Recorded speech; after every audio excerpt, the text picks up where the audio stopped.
And thank you all for taking the time to come. I hope you'll find it to be worthwhile to be here. Well, the title of this presentation is in the form of a question, and if I were trying to write the shortest abstract ever, it would be a three-letter word followed by an exclamation mark. But then, you knowing that the phrase Christian education is part of my job title, you might well say, well, he would say that, wouldn't he? So the fact that I would say yes doesn't mean that I think it's an obvious yes, or that the task of coming up with a Christian account of education is an easy or a finished task. The presentation has 4 parts of varying length. In the first one, I will comment briefly on how people who do find it meaningful to talk about Christian education may nevertheless mean quite different things by their use of the phrase. And in part 2, I will comment briefly on some arguments put forward by those who regard the whole idea of Christian education or Christian form of or approach to education as a kind of nonsense. In part 3, I attempt to respond to the charge made by some that Christian or any other faith-based education is inevitably indoctrinatory and therefore fundamentally anti-education. And in the fourth and final part, I will attempt to sketch out a positive alternative in the form of a Christian vision for education centered on the biblical concept of shalom. So I turn first to the range of meanings that people have in mind when they use this phrase. Some think of it mainly or only as a matter of the teaching or discussion of Christian beliefs in educational settings.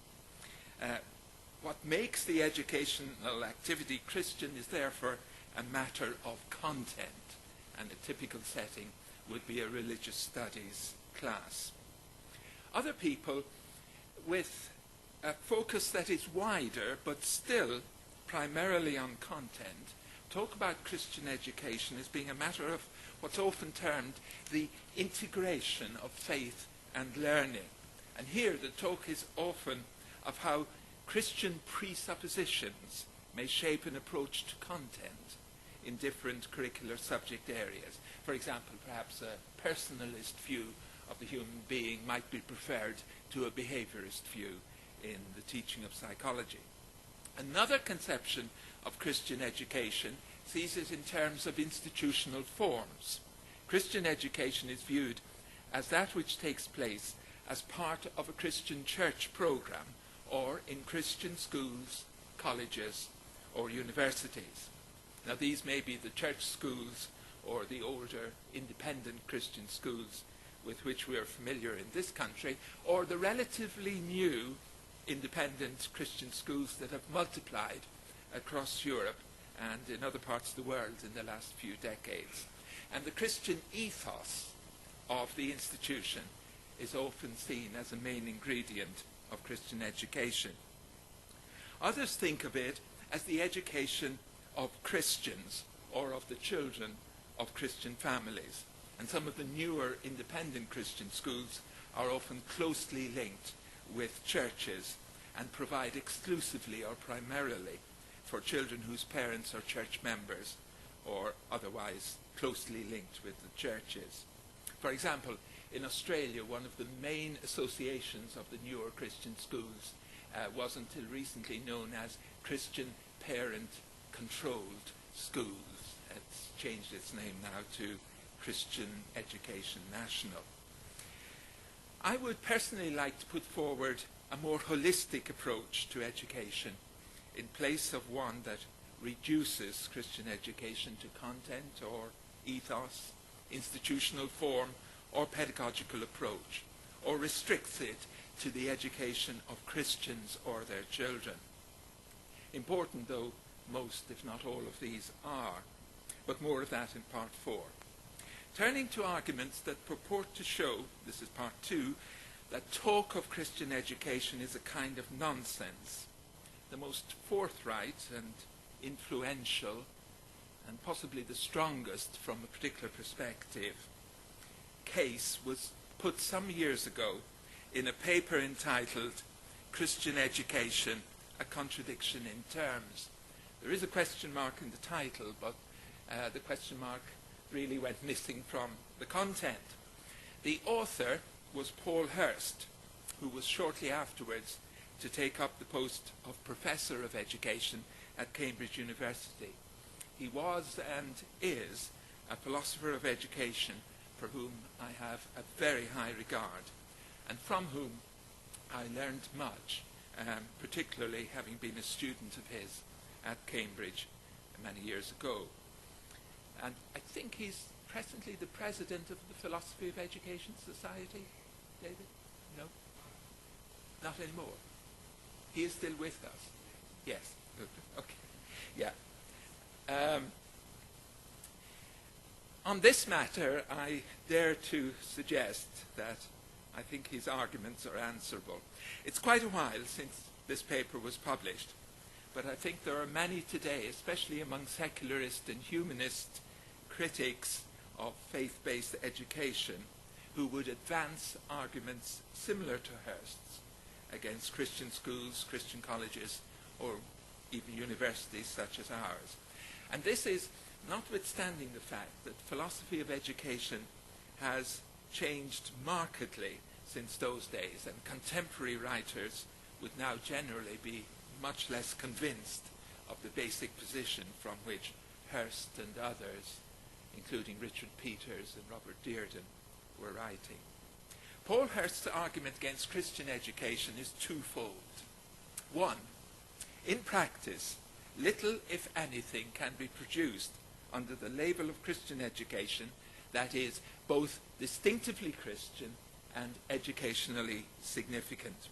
And two, in principle, the pursuit of a Christian approach to, or philosophy of education, is fundamentally mistaken. And on the first point, Paul Hirst says that what is offered under the label of Christian education is often very dubious from both an educational and indeed from a Christian point of view. And he continues, much of it is based on very general moral principles backed by perhaps scripture or Christian tradition, which, having little or no explicit educational content, are applied to educational problems in a highly debatable way. And he goes on, what is more, it seems to me the general principles on which the whole exercise is based are usually not in any sense significantly Christian either, though again people might appeal to Christian texts or Christian tradition in support of them.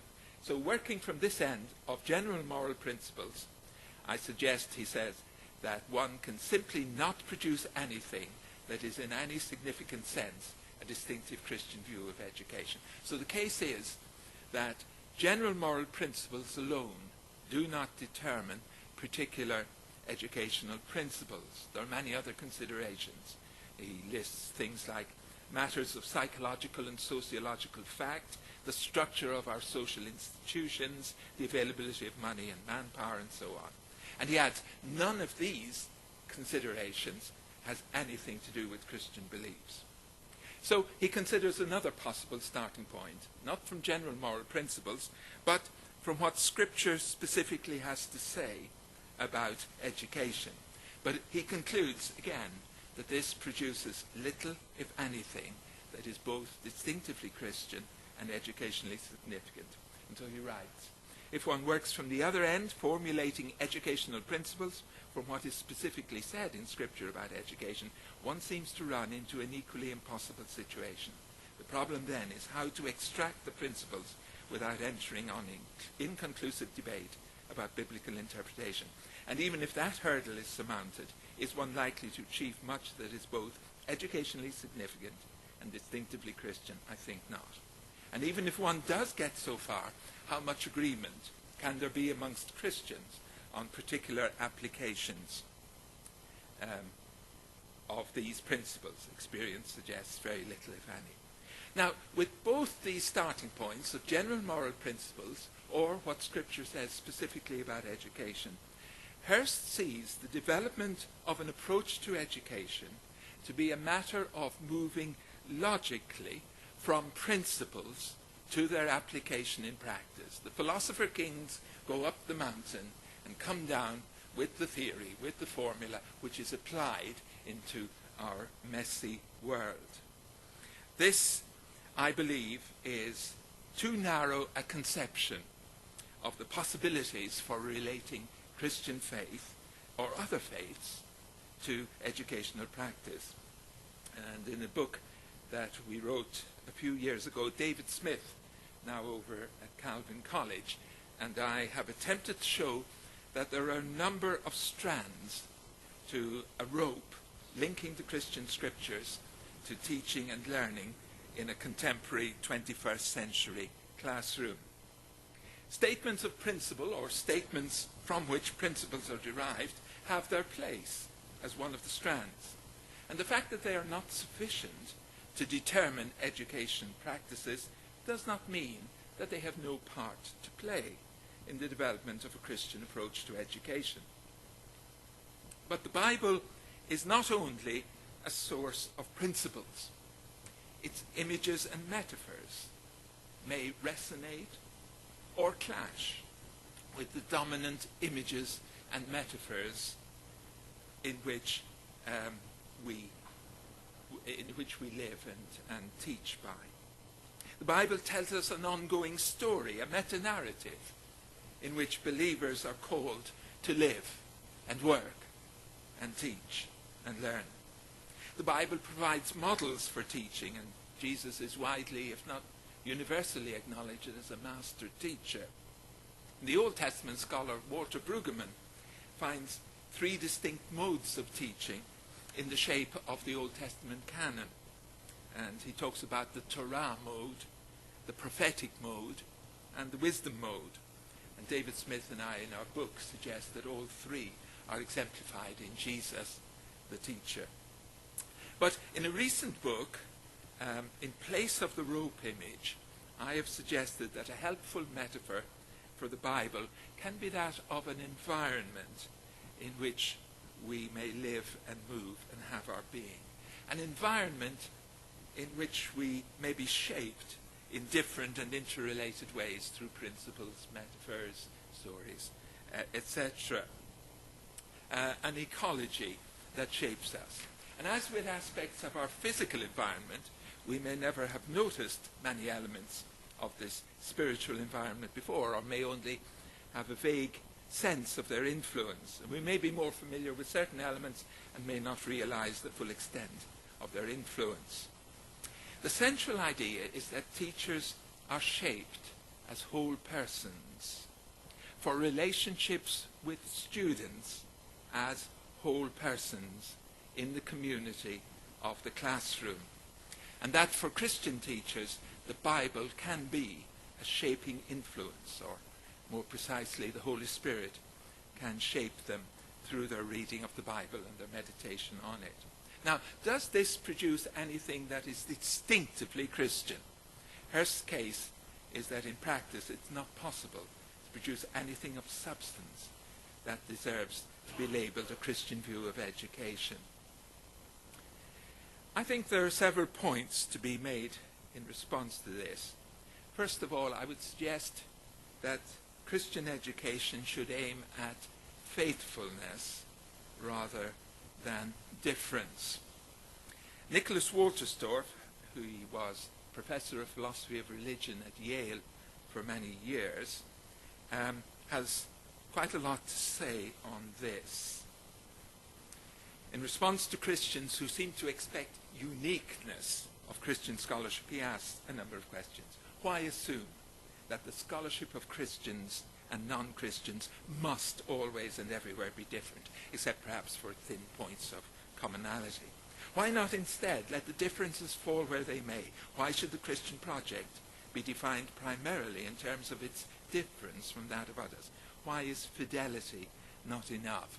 And John Sullivan, you often talk about critical fidelity, don't you, in talking about Christian education. Why is it not enough to urge that Christians be faithful in their scholarship? Why not be thankful for genuine agreement rather than ever suspicious and querulous?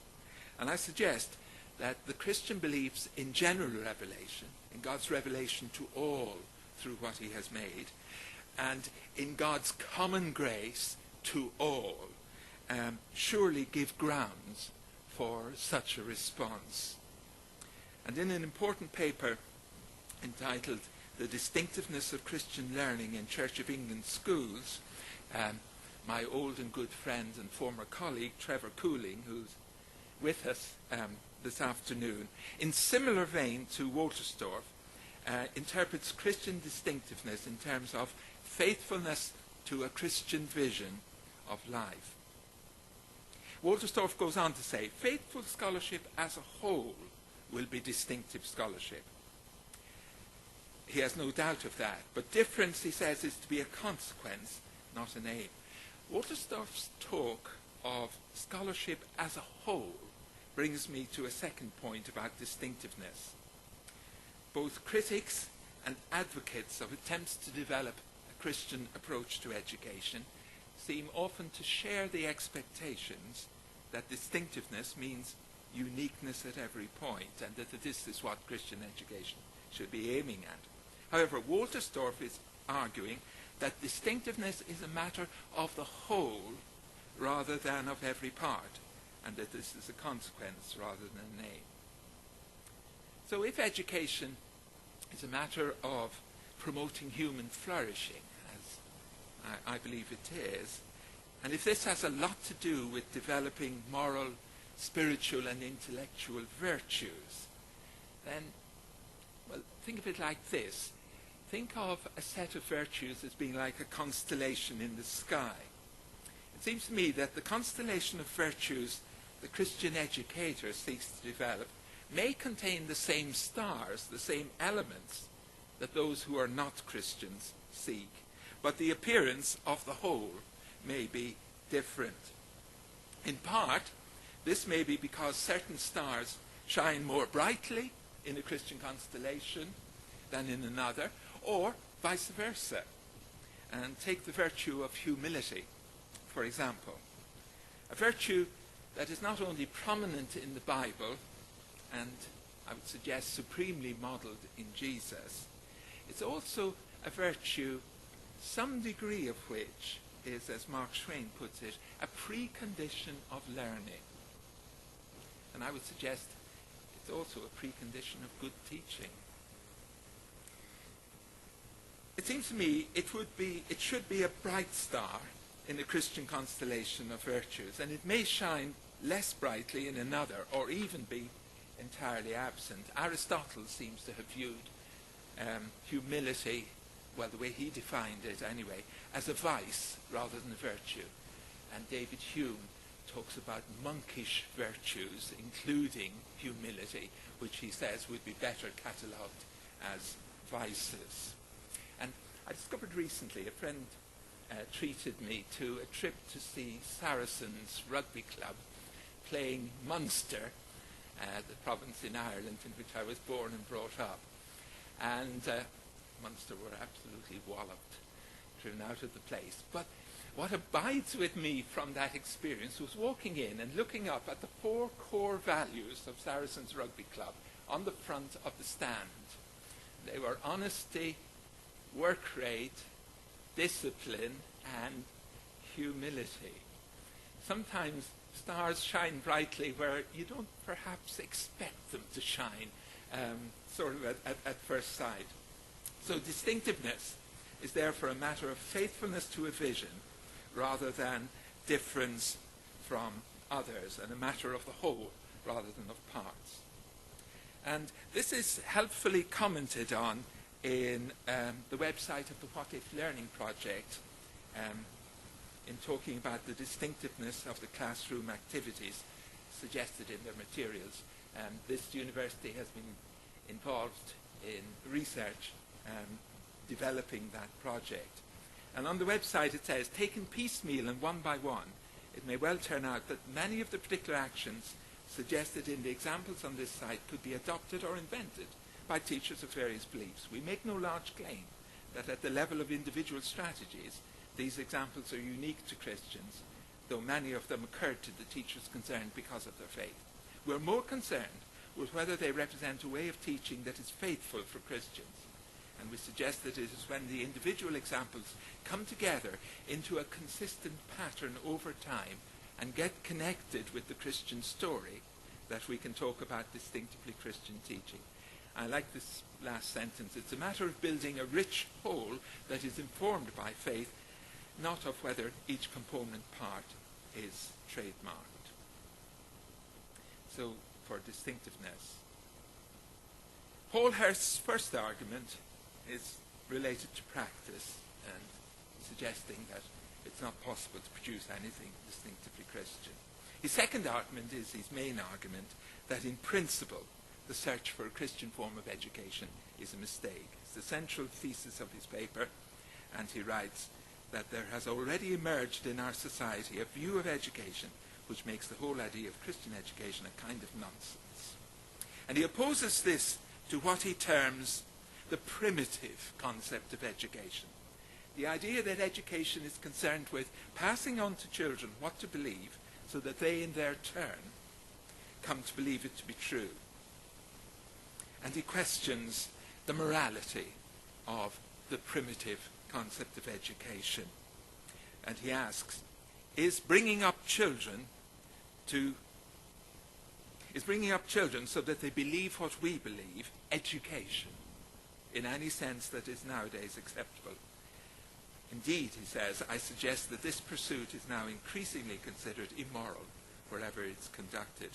But in contrast with this primitive concept, Hurst advances a second sophisticated view of education, according to which he says the character of education is not as settled by appeal to Christian, humanist or Buddhist beliefs, for the basis is logically more fundamental, being found in the canons of objectivity and reason. Elsewhere, he talks of the development of rational autonomy as being the central purpose and defining characteristic of education. He talks of developing in human beings the final court of appeal in all human affairs. And when one of his critics advanced a tu quoque argument in response, saying that no education is ideologically neutral, Hurst responded to it to this effect. I would reply that it seems to me we are now able to see what an ideologically neutral education can be, one committed to the development of reason. And to reply in turn that this is to follow the ideology of reason is to my mind no answer, when the term ideology only has meaning if contrasted with the tenets of objective reason.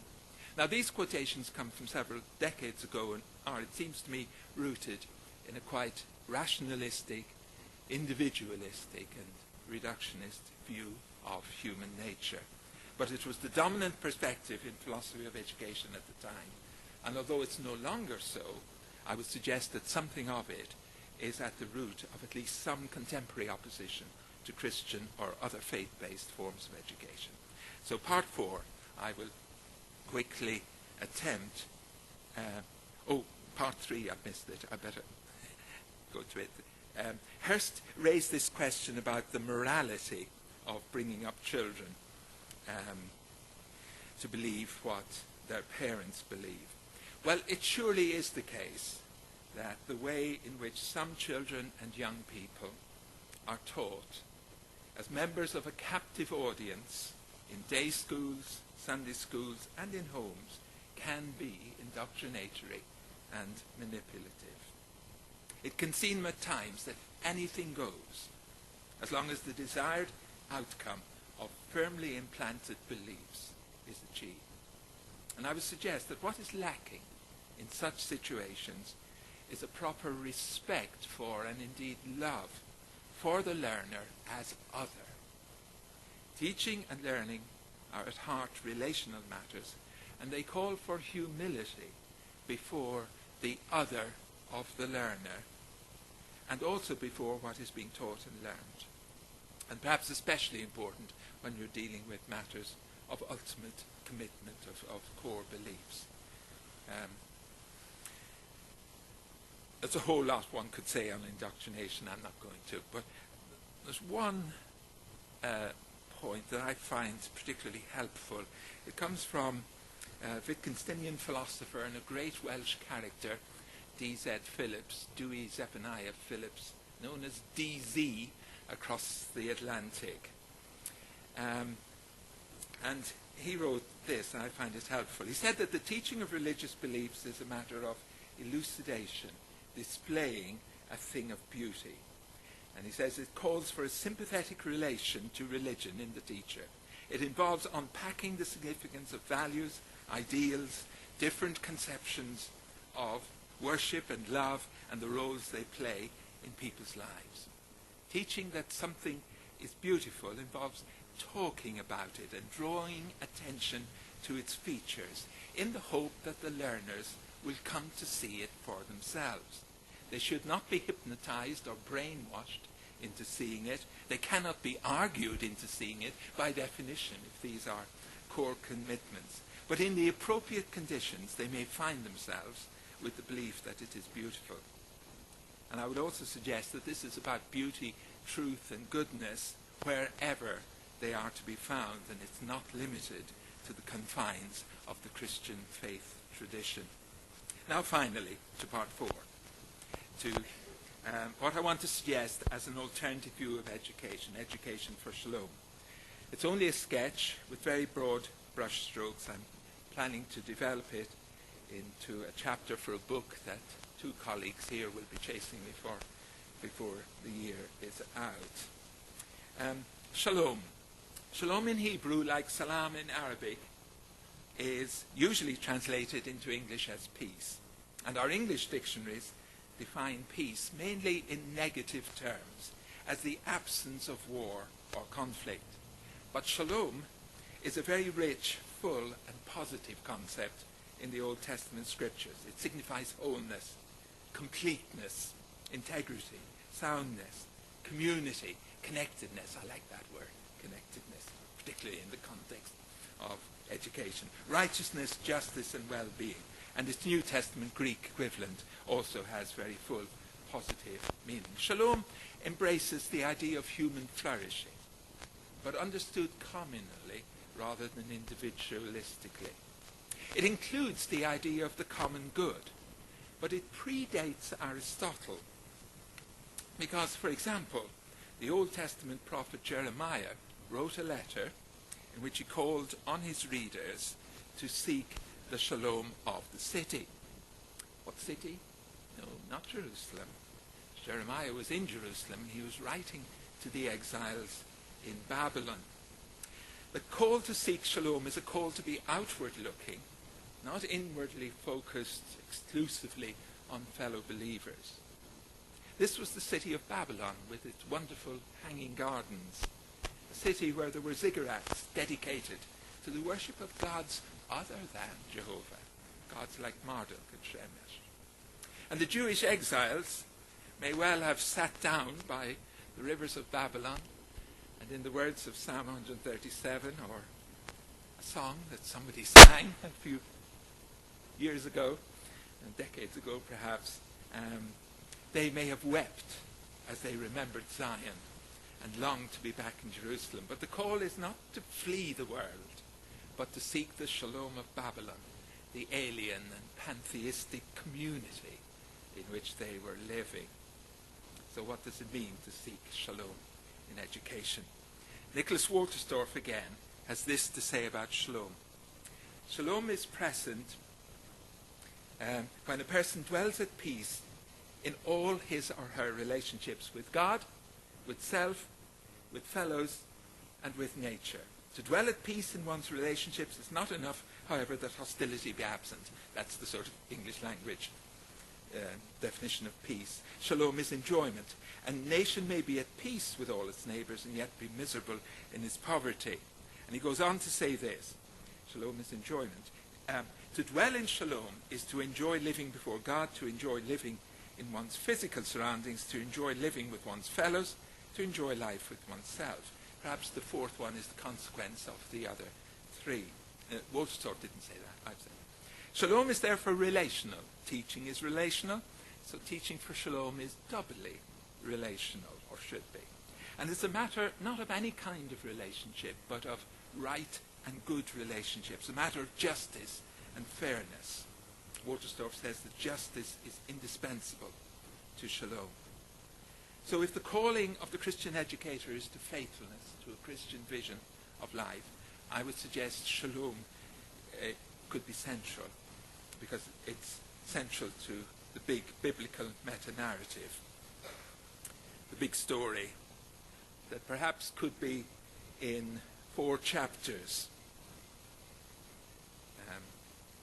We were created for right relationships.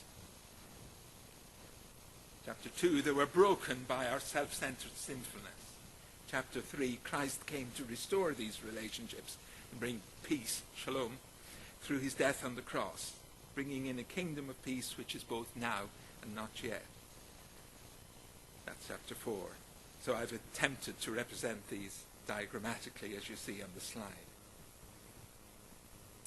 The focus on relationships that teaching for shalom therefore seems to call for is, I think, quite a way removed from the rationalism and individualism that's implicit in at least the attacks on the idea of Christian education of which we have been thinking.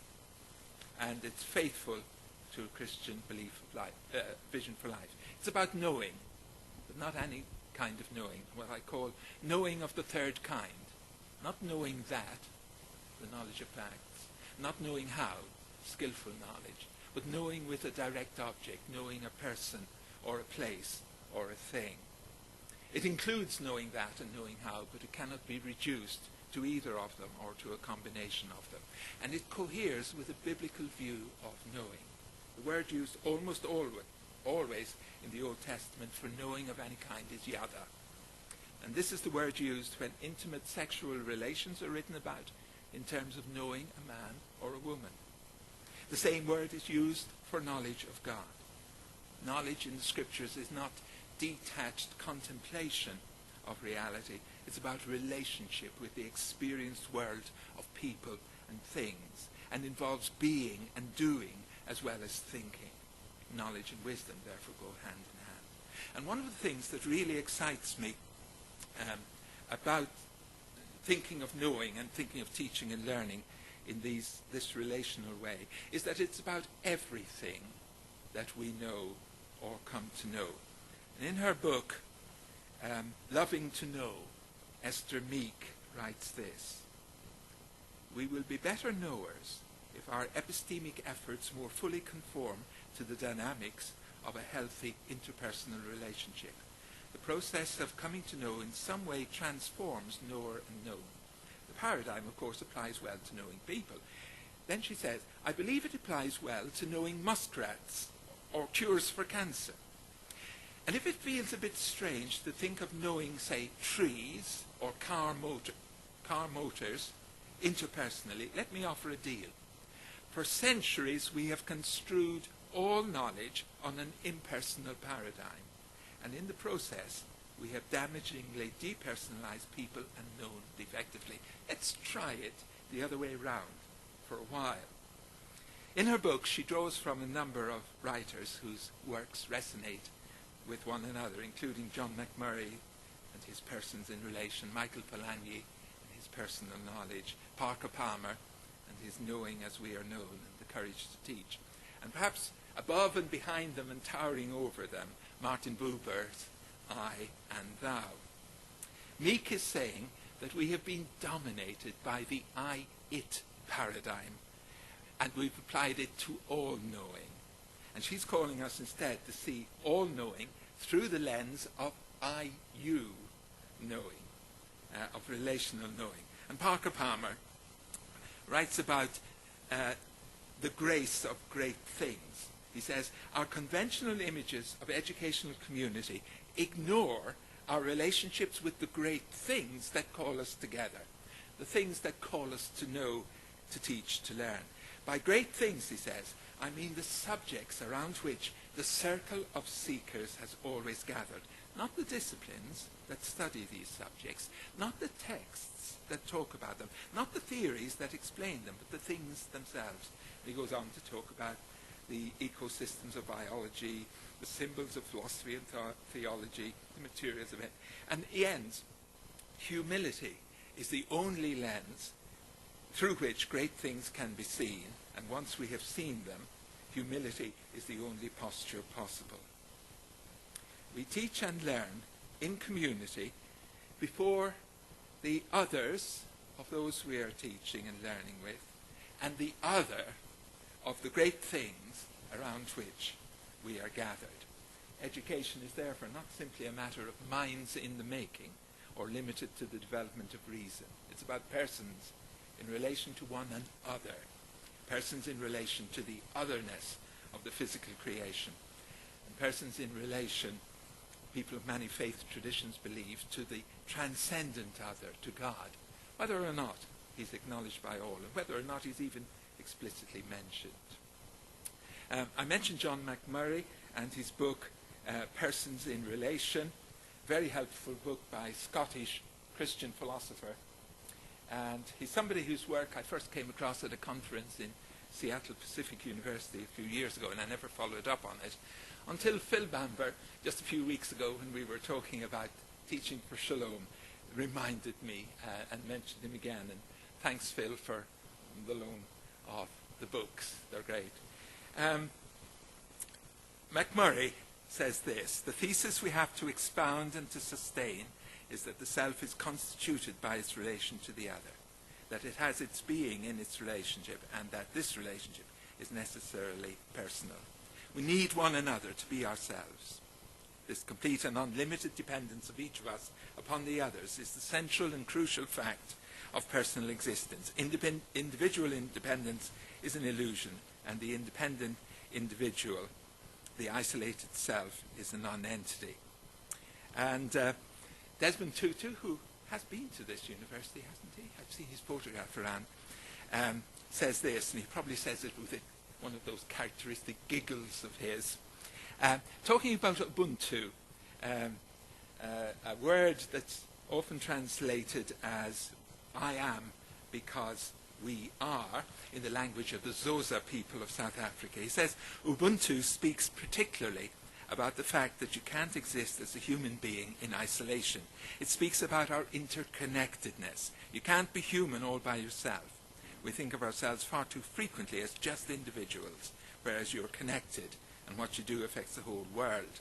And another archbishop, Rowan Williams, drawing upon the work of Russian theologian Vladimir Zosky, writes about the notion of the person, something about the place I occupy in terms of being the point where the lines of relationship intersect.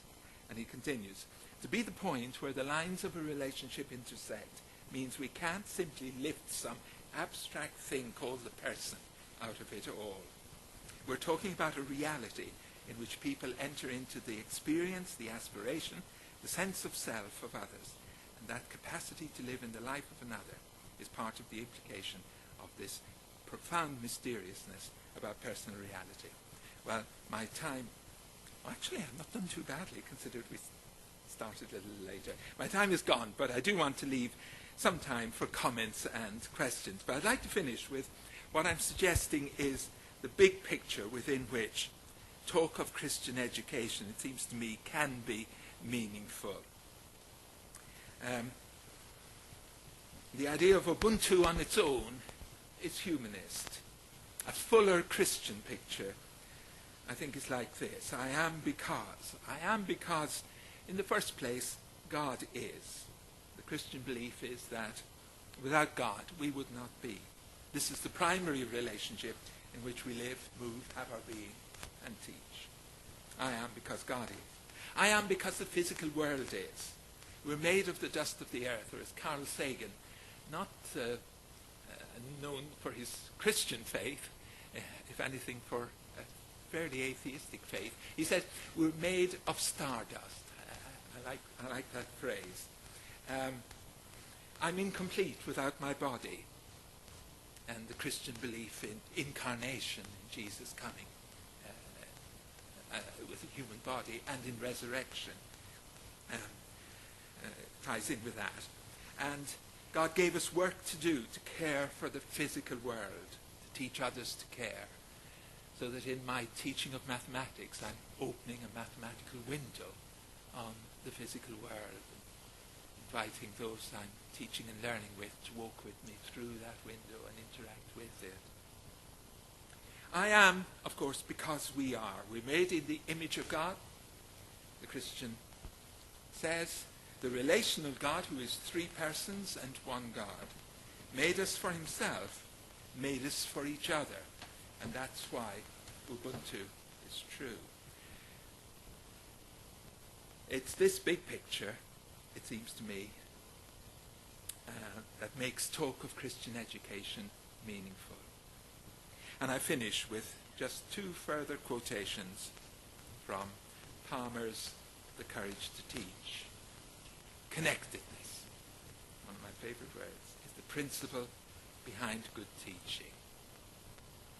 He tells a story of how he asked a group of teachers to remember the best teacher they ever had, and then to talk about that best teacher. And afterwards, one of them put her hand up and said, I can't tell you about my best teachers, because they're all different from each other. I can tell you about my worst teachers, because they're all the same. They're like figures in a cartoon story with their words in bubble speech. They're separated from what they're saying, and they're separated from those to whom they're saying it. And yes, connectedness. Connectedness with whom we are teaching and learning with, and connectedness with that which we are teaching and learning about.